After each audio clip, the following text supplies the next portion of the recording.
Shalom. Hari ini juga kita akan menemukan kisah Yesus.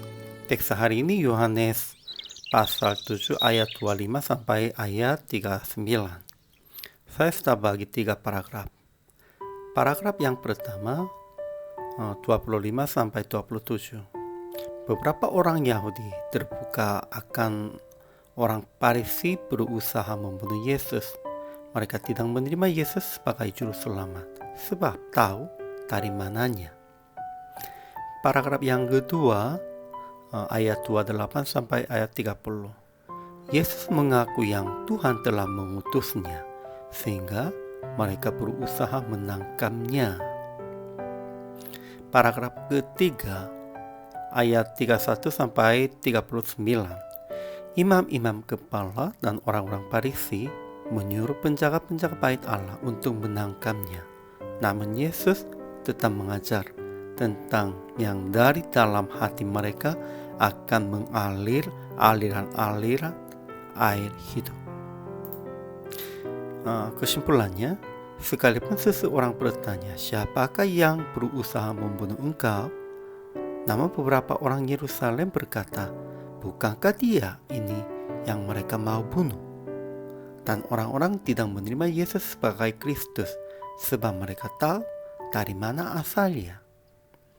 Namun ada juga orang-orang yang mengatakan apabila Kristus datang, mungkinkah ia akan mengadakan lebih banyak mukjizat daripada dia? Sekalipun begitu, Yesus tetap mengajar di bait Allah. Dan aku datang dari dia dan tinggal sedikit waktu saja. Aku ada bersama kamu dan sesudah itu aku akan pergi kepada dia yang telah mengutus aku. Yesus berkata demikian. Tetapi orang-orang tidak mengerti.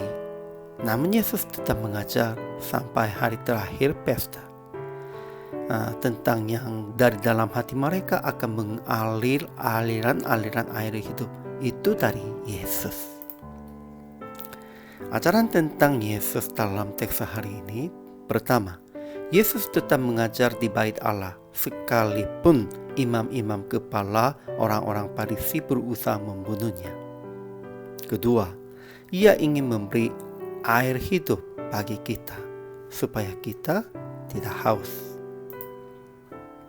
Ajaran bagi kita. Pertama, banyak orang tidak mengaku bahwa memberontak dan usaha membunuh Yesus sekalipun telah berpikir dan usaha mereka begini. Kedua, kalau menerima Yesus sebagai Kristus, kita tidak lagi haus atau lapar, karena Dia air hidup dan roti hidup bagi kita. Ketiga, berani mengajar dan memberitakan Injil sampai tiba saatnya, seperti Yesus.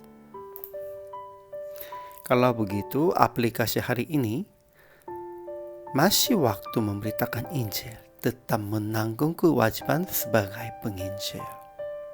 Kedua, memberitakan tentang Yesus kepada sesama sebagai roti hidup dan air hidup.